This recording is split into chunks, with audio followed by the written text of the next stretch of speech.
Hi guys, and welcome to the Wealth Wednesday show where we get to discuss about money, business, and how you can build your wealth using various channels and various methods, especially when it comes to accumulating wealth and businesses and how you handle money generally. Um, Allow us to take this opportunity to thank you for joining us on this YouTube live stream. We really appreciate you and thank you so much for the effort you've done. Thank you to all those that have subscribed to our channel. We want to say a big thank you to you. And most of all, after you've subscribed, ensure you click you turn on the notification so you can be updated every time we are going live and of course when we are uploading a new video.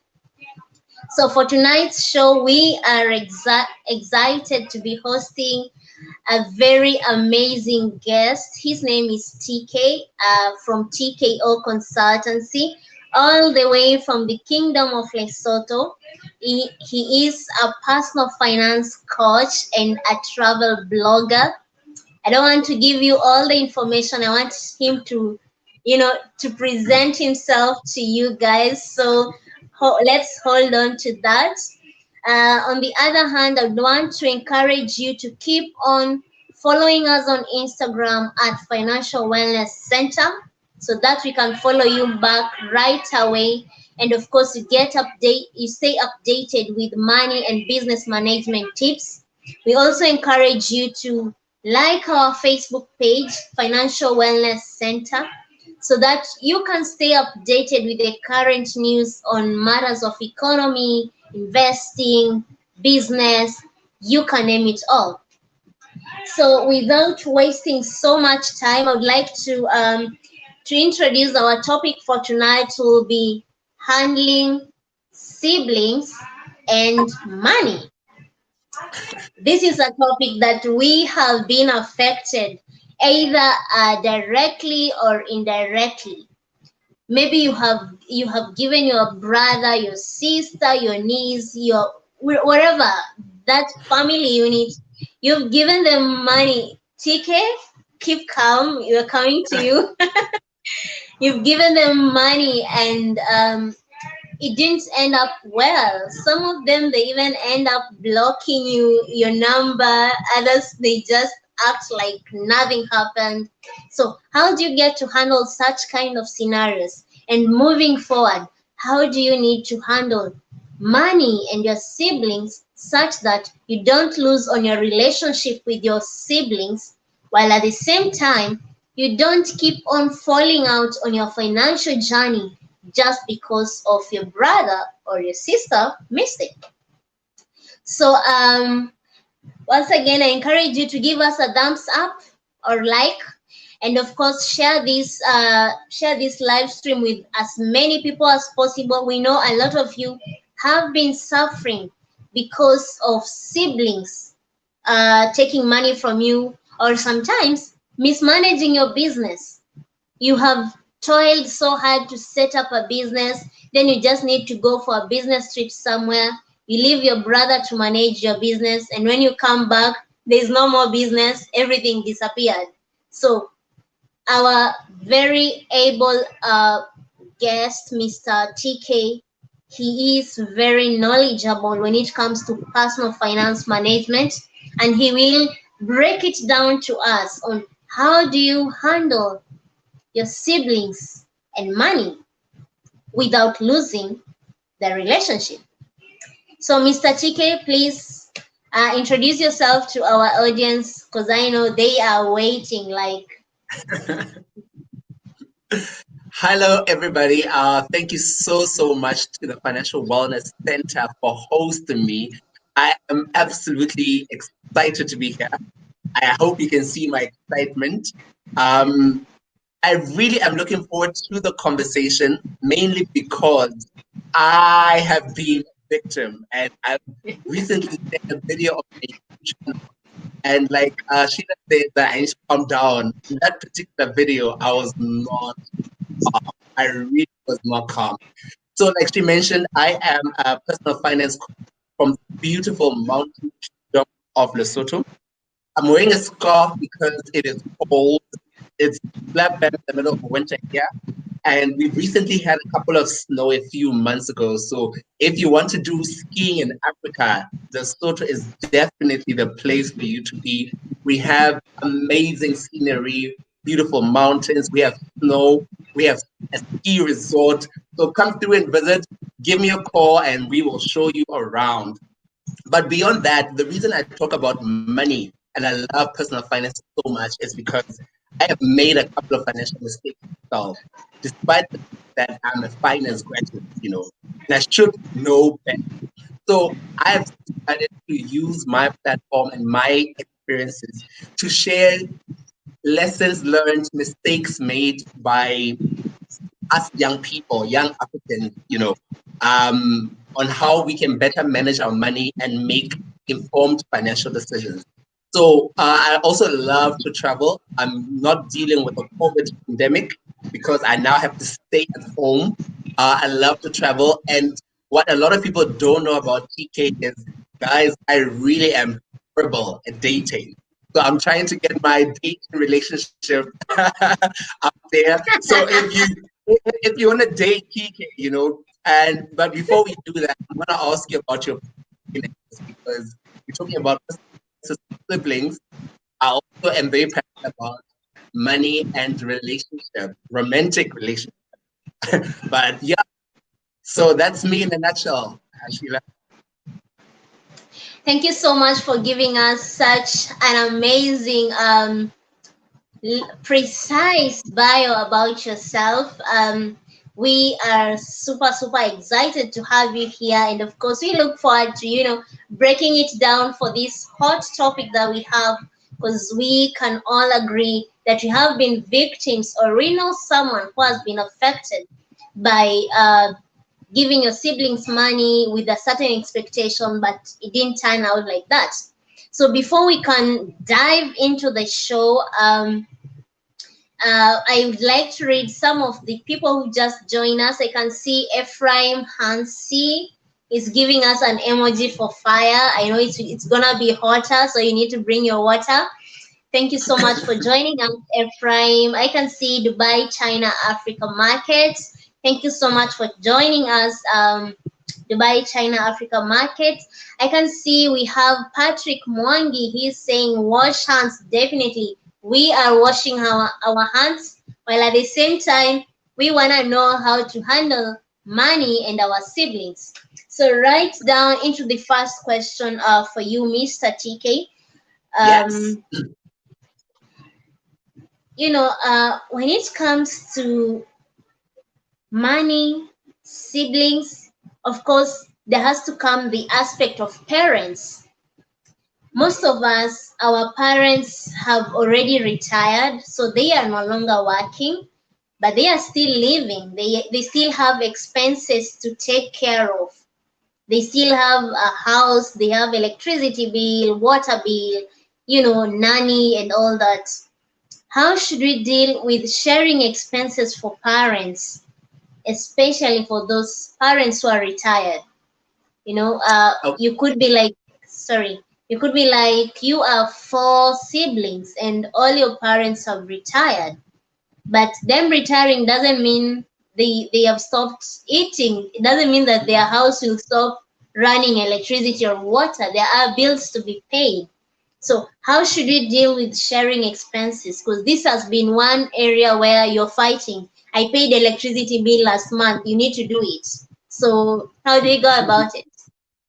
I absolutely love the first question as an icebreaker, mainly because one topic of personal finances that is very passionate or close to my heart is retirement planning. And I did a whole research dissertation. And the reality is, a lot of Africans, not just Africans, Americans, Europeans, are going to retirement with inadequate savings. And what this means is it's going to put a financial burden on the kids or the kids of the children or the state being the government in the time. And I actually wrote an article about it, I think, a couple of months ago on can we afford to take care of our parents who are on retirement. I wrote a whole that. So for me, I always say the first step is we need to know, as TK, as Sheila, you need to know what your financial status is, your financial health. So you need to do a financial health check. Where am I in terms of my finance? How much money do I have, and what are my expenses? And then the difficult part is we need to have the same conversation with the rest of the siblings. But beyond that, we need to have a conversation with our parents to understand what their specific needs are, such that we know the number we are working with. And once we have their specific needs, is we need to sit down and plan as a family to say that this is the expenses to take care of our parents. Medical expenses, groceries, utilities, etc. And then once we have an understanding of that, is we need to either share the cost amongst ourselves as siblings and the parents, or we find a plan. Now, this normally becomes a big issue because people as siblings, we have different sources of income and we earn differently. So you might find that one particular sibling has more money than the other. And the expectation is that that particular sibling needs to carry the bulk of the weight. So we need to talk about that conversation and we need to sit down as a family and plan. And for me, I always say, just because our parents are on retirement, can they not do a contract work?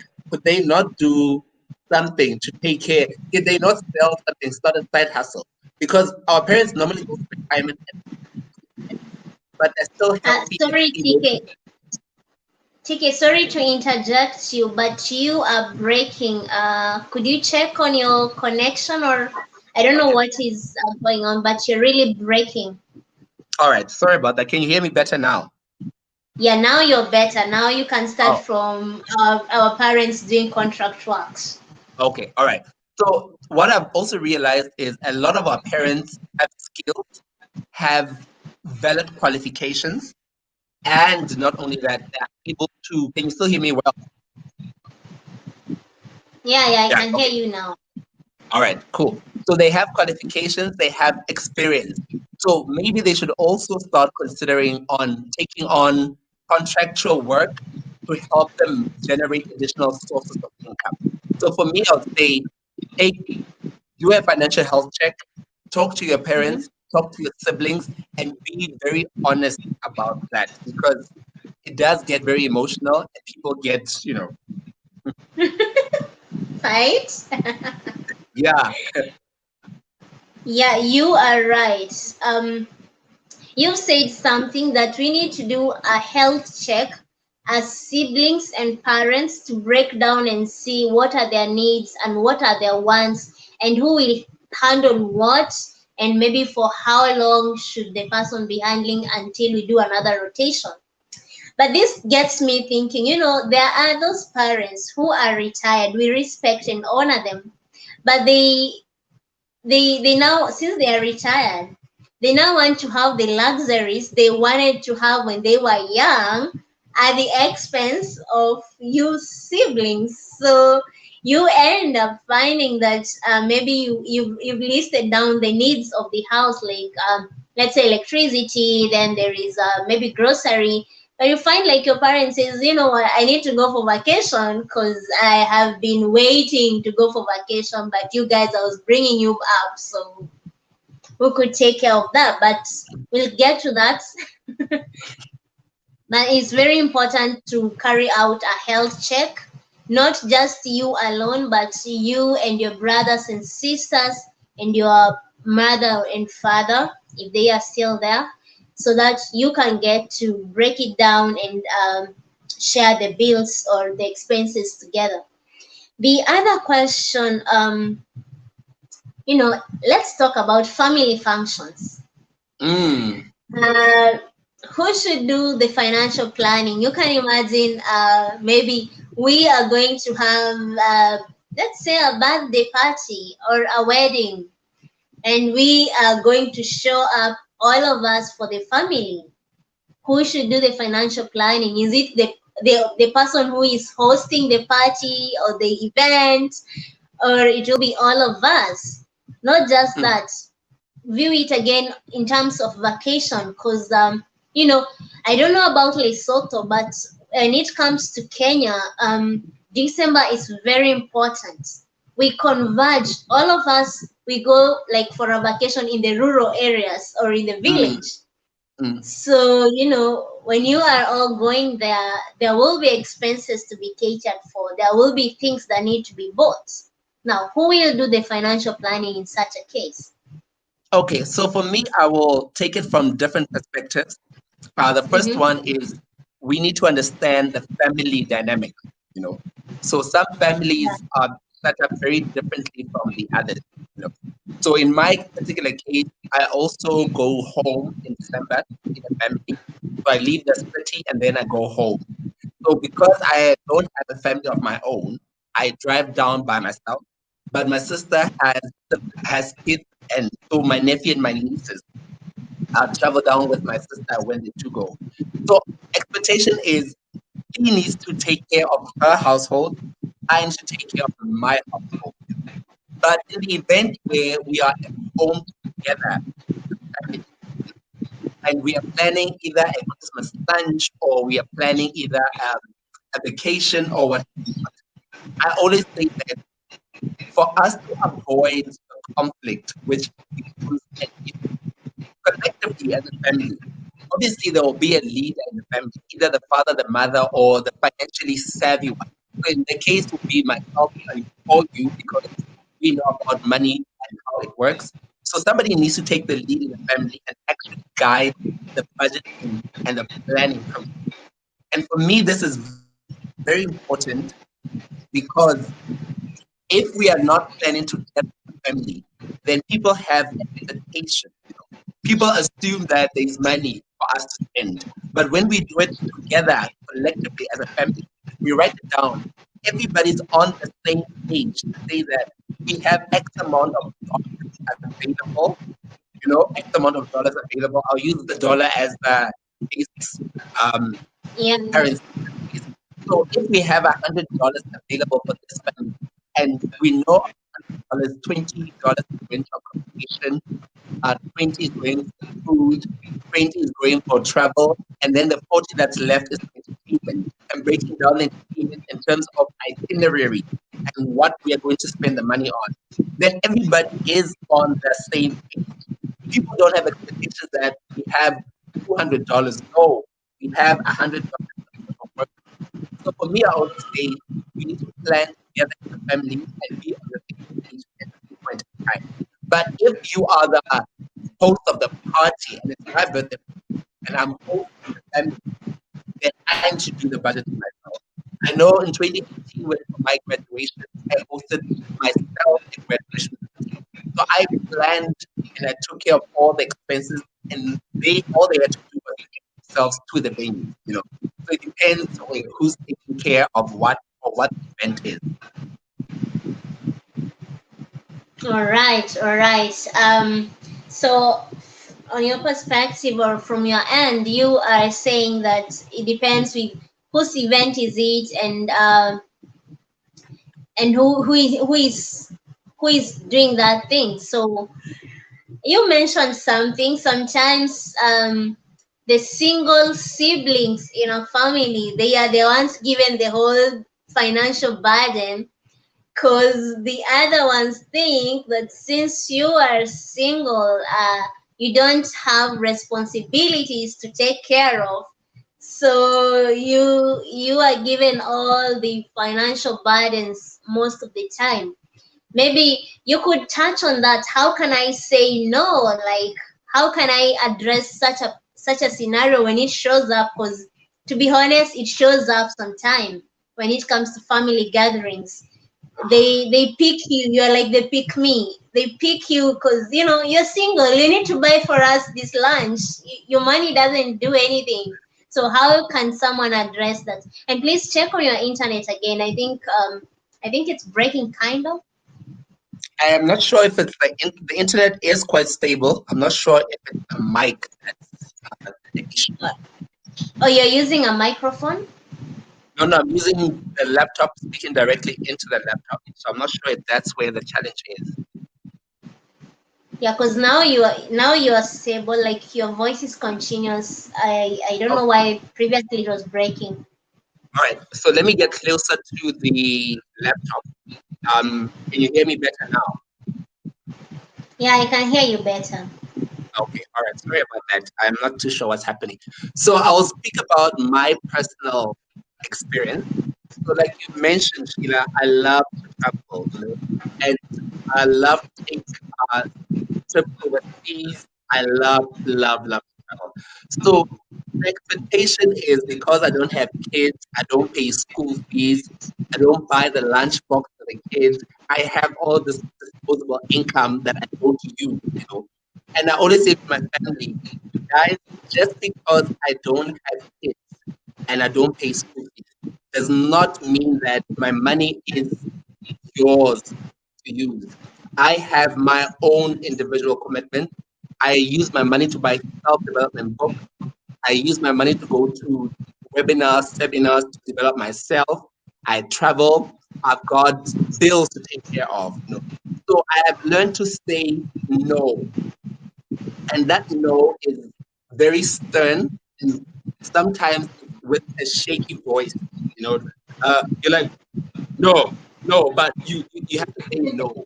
And sometimes they won't understand and they will not accept your no, but you have to put your foot down and tell them no, depending on the relationship you have. Sometimes you have to sit them down and actually talk them through your commitment.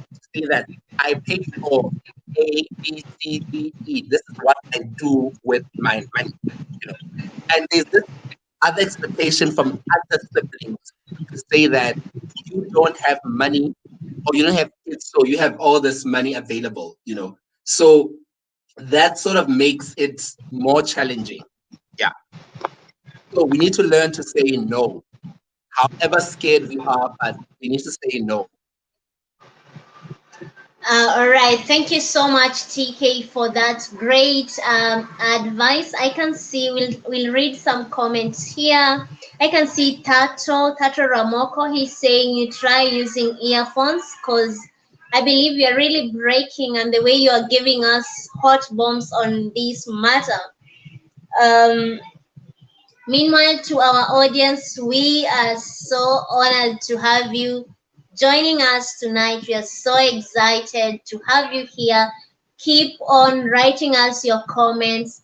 Keep on sharing with us your thoughts when it comes to handling money and your siblings. We are currently discussing on um, when it comes to having family functions or events, how the bills should be splitted, and how financial planning should be done, and what our amazing guest just said. When you are single or you're not yet having kids, you become, most of the time you are given the financial burden because your other siblings who might be having children and other bigger responsibilities think that your money is just for YOLO. But as TK just mentioned, it's important to let your family know that you have your own goals and you need to learn to say no, not a shaky no, but a strong no. And you stamp your foot on the ground and say no. I have some responsibilities, personal development projects that I'm doing. Thus, I cannot take over all the financial burdens as you want me to do it. So, I believe we can. Sorry for that. I believe we can now go to the next question. TK, what's your view on helping your siblings' children? How often should one do it? You just mentioned your sister has kids. So how often should you help them? And helping, I mean financially helping them. And how often should it be? Should they become your children also?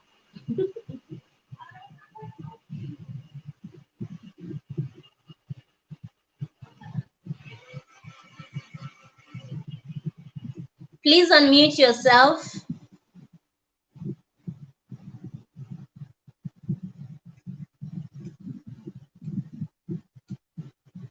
Kindly unmute yourself. We can't hear you, TK.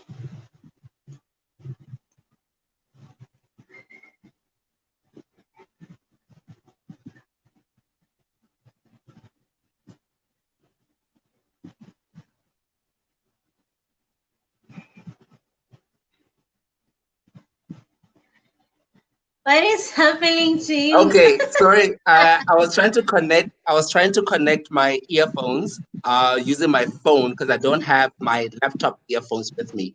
Can you hear me better now? Yes, now you're better. Okay, cool. So I love that question, mainly because I don't have kids, you know. So I always say to my sister, you need to take care of your family, you know. I will help you in the event of an emergency, you know. Not every month should not be an emergency. You know how much the school fees are, you know how much the groceries for your kids are, you know how much the extramural activities are. So I will help you in the event of an emergency. And not because I don't have responsibilities. When you come through and you ask for help, it depends if I can afford it or if I'm in a position to help you with it. So I will help you on a need by basis, on a need only basis. And if not, don't call me, I will call you.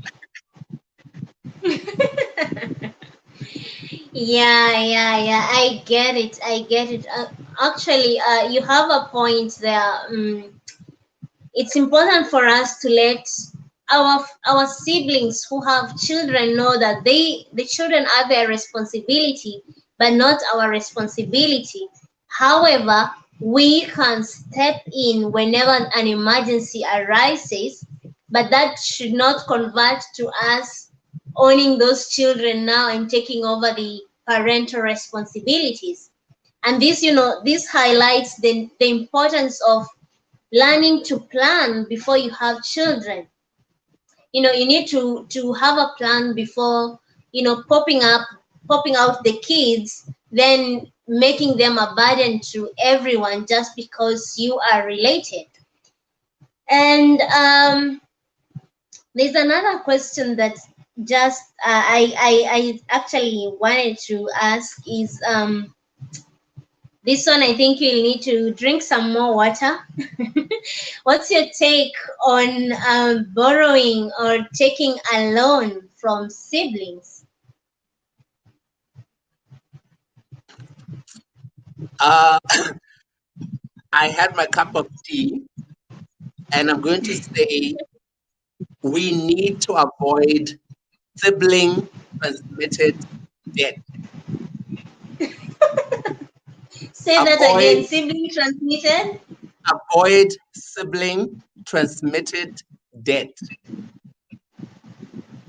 And Why? why and why I say that, I think it was in 2014. I just started, no, Mhm, 2012.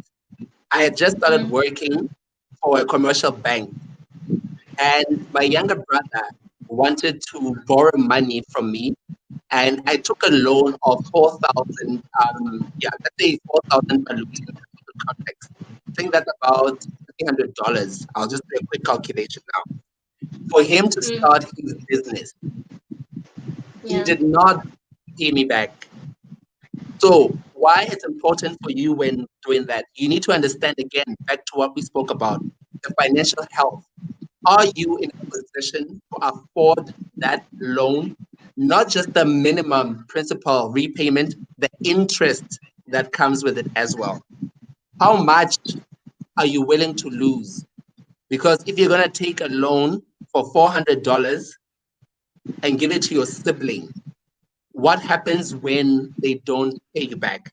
You need to do a stress test to make sure that you can survive that sibling transmitted debt. Thirdly, repayment ability. So for me, when you borrow money from me, I think like a bank. Can you still hear me well? A bit concerned. Okay. I think like a bank, you know. Are you able to repay me back the money? By how long and when will you repay me the money? Should I charge you the interest? Because if I'm incurring the loan and I'm paying for the interest, are you as my sibling going to pay me back with the interest, or are you just paying back the principal amount? And then again, for me, a deciding factor is the character of our siblings. You know, you got that sibling that you can borrow money and you know without a shadow of a doubt that they will pay you back. But you also have that sibling. You give them one look, you give them a second look, you give them a third look, and you know they're not going to pay. If they haven't paid you back that $1 many, many moons ago, they are most certainly not going to pay you $300. So, sibling transmitted debt, do your enhanced due diligence and avoid being caught off guard, because you will pay that money and you'll have a lot of resentment. That is so true. Actually, you just mentioned a very interesting term, sibling transmitted debt. That is something we all need to be very careful about because it's the source of major conflicts in families. You find that brothers are not talking to each other, and when you ask them, why are you not talking to your brother? Why are you not talking to your sister?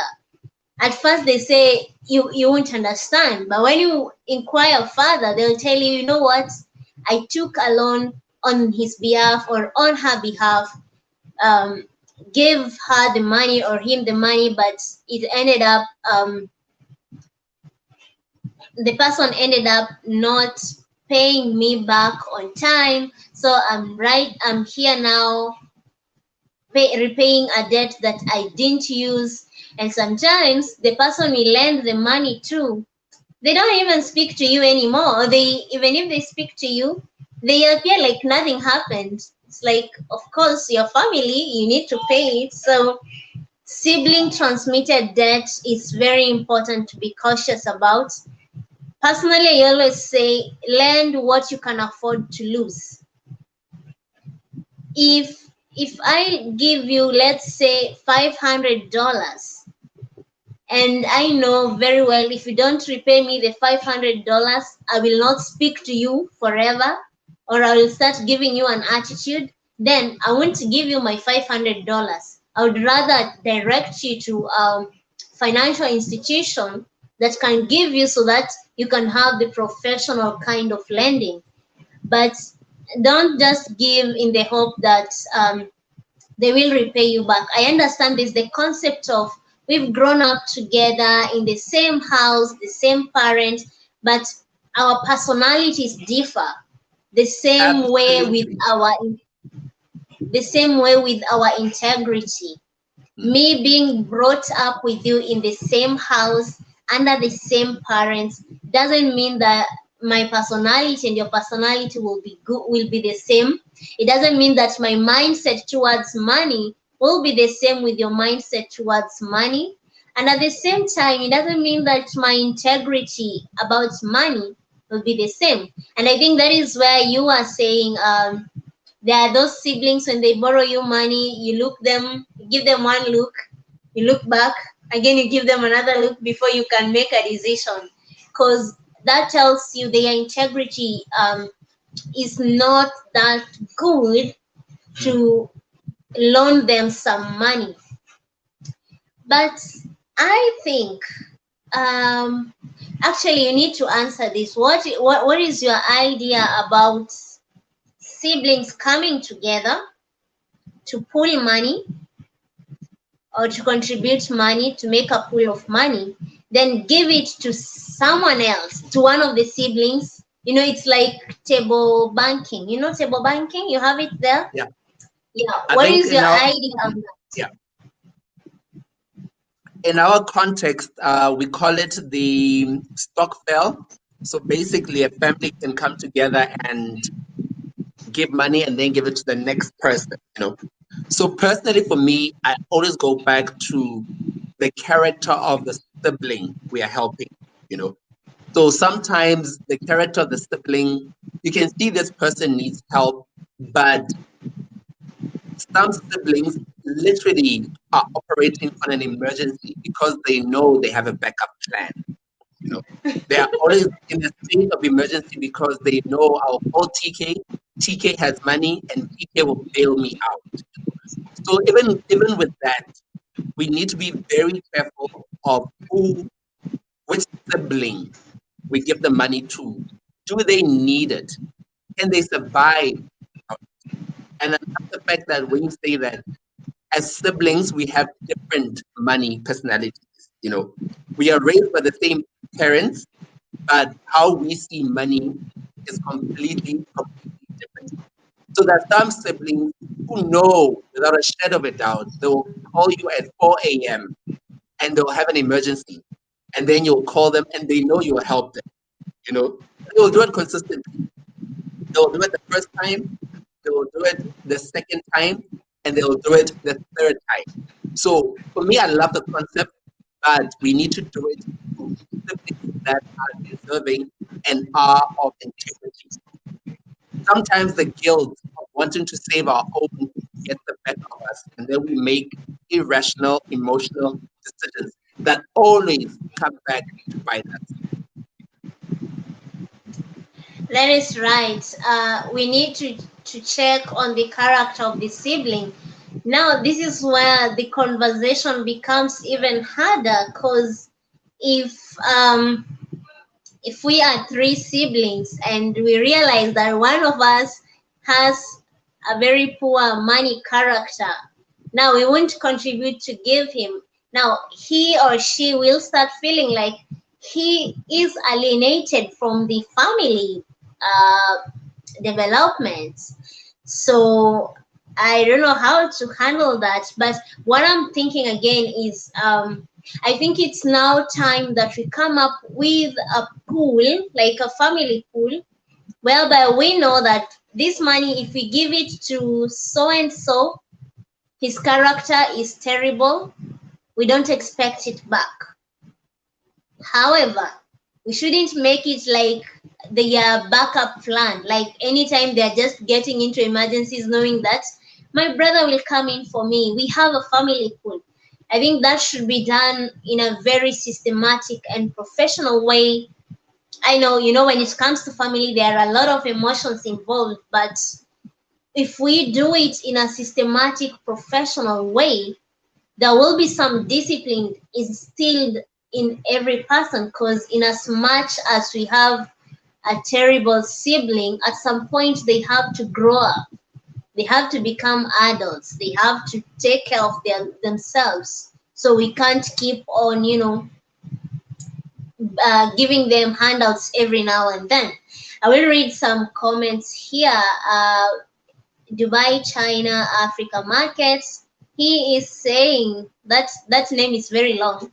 He's saying interesting topic today, especially on how to handle financial terms during these challenging times of COVID-19 pandemic uncertainties.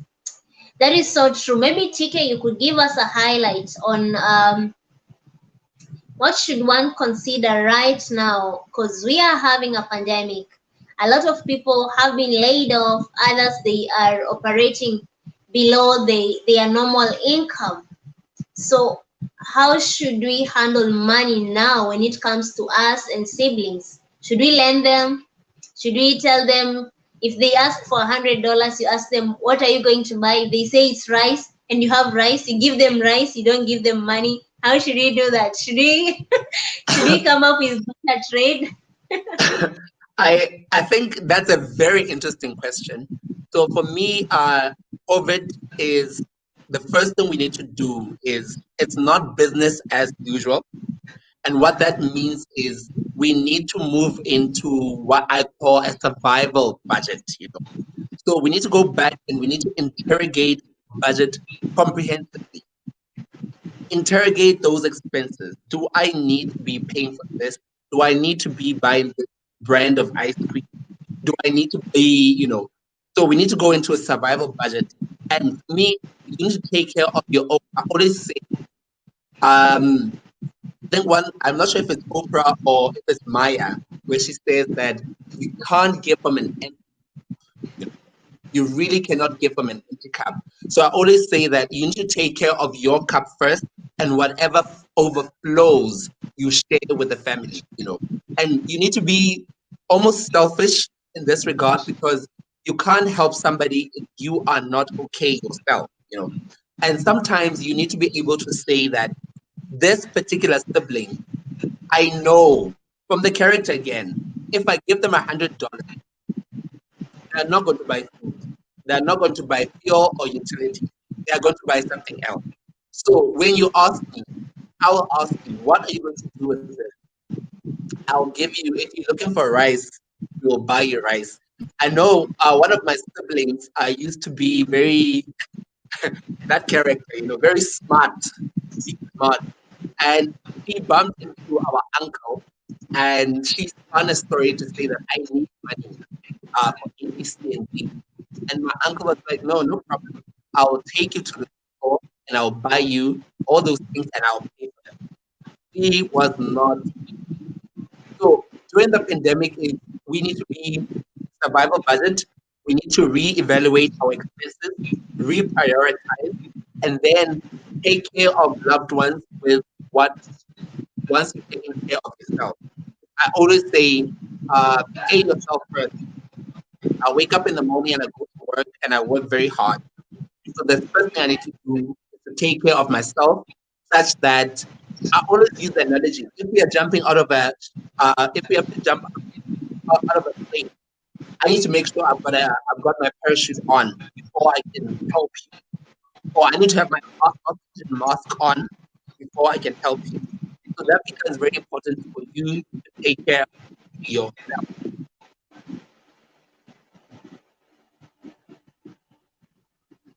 um, that is a very profound view of this how to handle siblings with this current COVID-19 pandemic. I see this in Chaka. He's saying STD. I like the term, and it's very true. There are those siblings, they won't pay back your money no matter what. So for such kind of siblings, please, if you want to give them money, give them from a charitable perspective. Give them in a way that you give them, viewing it as a charity thing and not lending and borrowing. That way you spare yourself heartache, and of course you protect the relationship you have as a brother and sister, or sister and brother. I have something just came up when you said we need to do a budget right now, because of the current pandemic. What are your thoughts when it comes to having a siblings budget? Because on my side, this is what I do. Every month I have a budget for what I can spend to my siblings. Now, if my sibling, for whatever reasons, they exceed the budget I have for them, then we'll have to wait. Now, they don't know that, they really don't know I have a budget for them. They don't know. That is between me and my finances. So if they exceed their budget, and for sure I know it is not an emergency, because if it's an emergency, they'll call everyone in the family. But if they're just contacting me and I'm contacting the others, he or she did not contact them, I know that is just nothing. So if they exceed their budget, like my budget for you is $100, you have finished your $100 from me. Until next month, we'll see each other. What are your thoughts? Because that is what has been working for me. I don't know what what your perspective on the same could be. Okay. Please just let me know if my sound is still problematic. I do apologize for that again. Is that fine now? Uh, yeah, it's better now. I don't know what's happening because you're starting on well, but somewhere Yeah. along the way you break and disappear, kind of. But let's Oh, hope it will be fluent right now. okay. Let me try speak slower as well, just so that you Mm-hmm. don't lose me.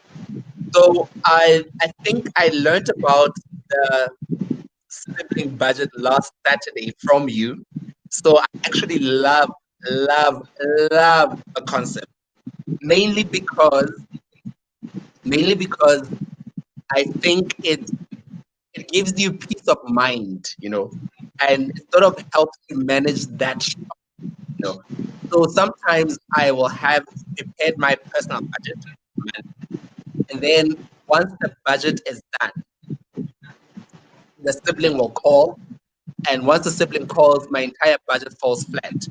So I like the fact that if I've provided for it and I've put it into my budget, then when the Mm. call comes, I'm in a position to not react and to be like, Yes. okay, how much do you need? What are you going to do with it? Are you going to pay Mm-hmm. it back? Should I charge Mm-hmm. you interest? And then with that, I'll be in a position to know that my personal budget is not affected. So personally, I love it and I'm going to use it going forward. Yeah, that is one thing our audience should consider. If you are watching us and we cannot say you don't help your siblings. It's very important to help each other. But again, they shouldn't be a hindrance towards your financial journey. They shouldn't be the reason why you don't achieve your financial goals. So, one thing that has worked for me perfectly well is creating a budget for them, but they don't know about it. I hope they won't watch this YouTube video. I was about to say, I hope they'll not watch it, but if they watch it, I'll just come out boldly and tell them. Because the reason why we advocate for financial literacy is because we want you to have peace of mind. We want to give you tips and ideas that can help you have peace of mind when it comes to managing money. So having a budget for your siblings, you avoid having shockers every now and then. Like you created a budget for, let's say, $2,000 for the month, then you get a call from your sibling and your budget is destroyed. You have to now navigate through the month. But if you have that allowance for them, that is when you can tell them, you know what, I know you need $100, but I can afford $50. Will that be of help? If they say yes, it's fine. If they say no, then you can direct them to a financial institution that can help them. I think that is a good concept each of us should consider embracing. And I would also encourage you, keep on writing us your questions, because we are coming towards the end of the show. So write us your questions. If you have any question that you need us to answer, feel free to write it in the comments, and we'll be handling them right away. So, Mr. Tkay, we have our last question for you is, give us your views on investing in siblings ventures. What should we consider before getting into a partnership, a business partnership with my brother or sister? We've seen some of the well-known brands that have been able to go through generation to after generation. They started like brothers, sisters, or a whole family. So, what are your thoughts about it? And is it applicable in Africa? Because there's a lot of dynamics to consider when it comes to partnerships, especially in an African setup versus in other global setups. yeah. So I've tried to work on my settings on the audio, so I hope it's a bit more stable because I'm panicking. Yeah, yeah. And It's stable now. okay, cool. So for me, in the African context, I believe that can work. I really believe that it can work. I Mm, say this because there are African siblings that are actually building empire, you know, in the African yeah. context. Yeah. Mm-hmm. So I believe in the concept and I believe it can work. But for me, going into a business partnership with a sibling, I Mm-hmm. take it from any other context, you know. Is my Mm. sound still okay? Yeah, yeah, your sound is okay up to now. Oh, okay, You don't great. need to panic, it's funny. So for me, I take it as I would literally look at the business. One, is the business feasible? You know, is there a Mm-hmm. market? Because a stimuli can come to you with an idea, but you listen to this idea and you're like, but how are we making money? You know. So for me, I assess the feasibility of the business. Is there a market? Are we going to make money? Secondly, has the sibling done enough market research to convince me? Because normally when I don't have money lying around to invest in the business, all right, it means that I'm going to have to take out the money either from an investment, be a money market, fixed interest, or out of the financial markets, you know. So that means that I am going to lose out. There's an opportunity cost. I am going to lose out on the interest I would have gained had I invested somewhere else. So, have you done the research as a sibling? Is there a market and is this business going to make money? And then the one thing I believe siblings do not talk about, the numbers. The numbers never, ever, ever lie. Like, yeah. Break even Mm-hmm. point, break even point. What's your addressable market? What is your marketing strategy? How are you going to acquire these clients? Client lifetime value, the economics that goes into this are very, very, very important. We need to step away from throwing money because people are siblings. If you give that money, if you give your siblings money, what is the opportunity cost for your money? I will share another personal experience. You know, I gave my brother money to start his business. He was not, and I repeat, he was not passionate about that particular business. So now you can imagine, I gave you my money to start a business and you think you're going to make money. 3 months down the line, I asked, in fact, I inquired, how's the business going? And the response is very shaky. You know, so before you do that, let's stop looking at sibling and business as it's my brother or my sister. It's a business. Assess it like an investor. Unless you want to be an angel investor in the business, that's a different case altogether. I approach it as a venture capitalist. I ask you, what's the market? What's the feasibility? Who are your customers?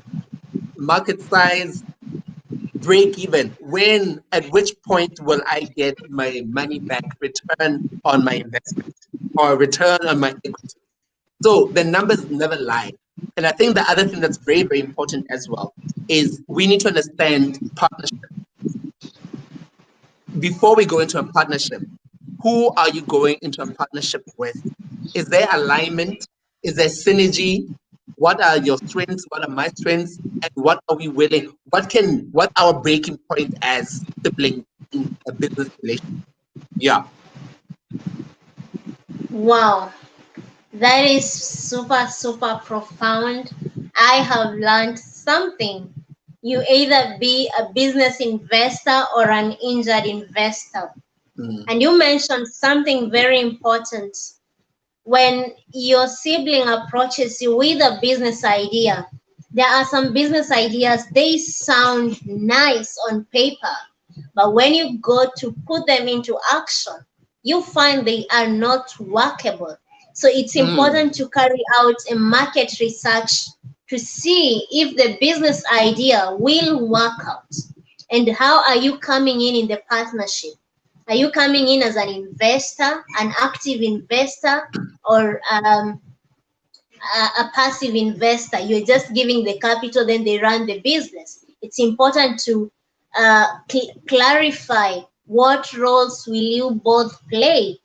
Not just Mm. because they are your brother or sister, it doesn't mean that you now do business like it's a relationship, a family relationship. No. It's important to view that. And I'll just encourage our viewers. There is a video we did on how to know if a business idea will work, where we broke down all the things that Tkay has said. You need to check when will be the break even, what is the market size, how we going, what are the analytics, how are you going to advertise it, where are you going to get the products, at what price are you going to sell. Because sometimes you'll find that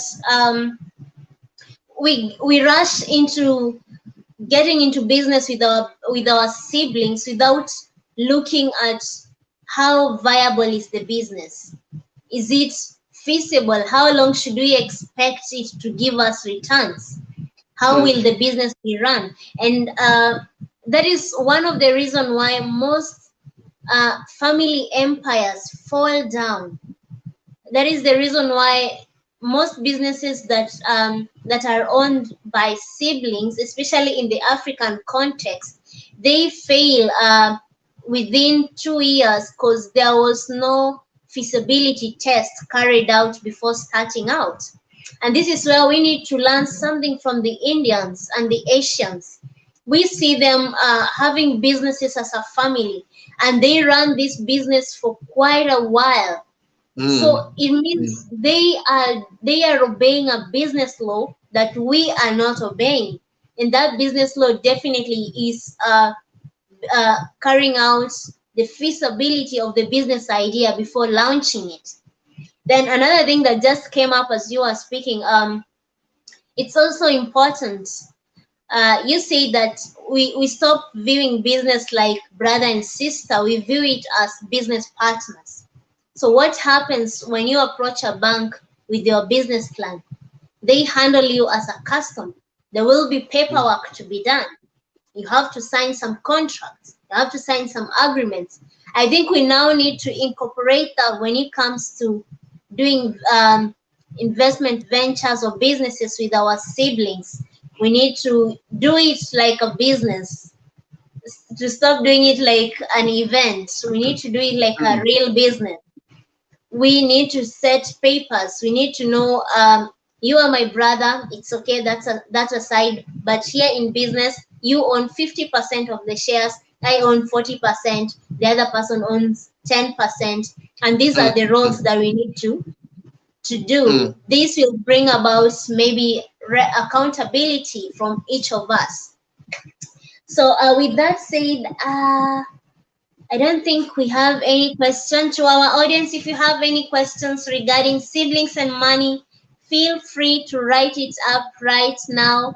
We are about to end the show for tonight, and I'll give this chance to our very amazing guest, Mr. Tkay, to tell us briefly about TKO Consultancy and share with us his social media handles so that you can go follow him, subscribe to his channel, and of course, you can write up to him in case you need further consultancy or you need to do a collaboration with him. So over to you, TK. All right. No, thank you very much, Sheila. So TKO Consultancy is based in Lesotho, the Mountain Kingdom of Lesotho. And what we do is we provide financial education programs similar to the Financial Wellness Center, where we help young professionals and entrepreneurs better manage their money, save, and plan for their retirement, plan for their future. So we take a holistic approach to financial planning. We also offer one-on-one coaching sessions where we'll help you come up with a plan to achieve your financial goals. So you can reach us on all social media platforms. I have a YouTube channel, TK Nthebe, on YouTube. I am TK underscore Nthebe, Nthebe, on Instagram, Facebook, and Twitter. You can also follow the TKO consultancy pages on Facebook, Instagram, and Twitter, and LinkedIn.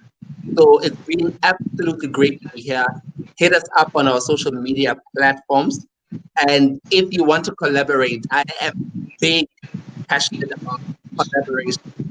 So thank you very much, Sheila, in the Financial Wellness Center for hosting us today. I hope it's been great and insightful. Thank you very, very much. You're welcome. It's indeed been a pleasure to have you on the show with us tonight. And thank you so much for sharing with us such profound knowledge when it comes to handling money with siblings. I believe our audience has benefited a lot from this conversation.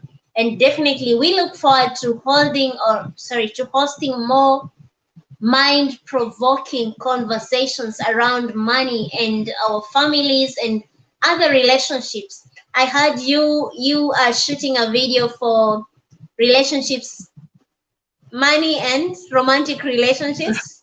But you said you're single. I don't know. That is a video you need to our audience. It's That not is a about video you me. need to It's go not about watch. me. I'm interviewing somebody. It's not about me. All right, all right. So if you want to learn how you can handle money and maybe you are in a relationship, romantic one in that case, go check over TK Ntebe here on YouTube, subscribe to his channel so that you can get to watch that video and of course more interesting and very educative videos on his channel. So until then, I want to encourage you to keep on giving us a thumbs up. Of course, leave us your comments later on once you watch it. And most of all, hit the subscribe button down there and turn on notification. I have someone who is doing the sign language. It's called Yeah. what? The one for the deaf people. Sign Yeah. language. So hit us. Yes, sign language. So hit the subscribe button down there, turn on notification up there or that bell, the bell that appears there, turn it on and keep on following us on Instagram at Financial Wellness Center and definitely check us out on Facebook, Financial Wellness Center.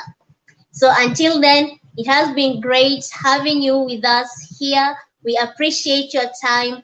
Thank you so much. Keep on sharing this link and most of all, stay safe and let's keep living financially healthy.